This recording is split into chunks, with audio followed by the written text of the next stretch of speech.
Acredita que é possível um dia vivermos livres do machismo? Sim. Sim. Homens podem ser feministas? Não. Não.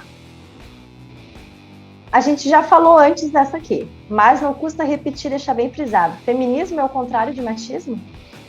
Não. Com certeza não. O Dia Internacional da Mulher merece ser celebrado? Merece ser lutado. Sim. Celebrado com puta. As atuais políticas públicas estão sendo efetivas no combate ao machismo? Não. Não.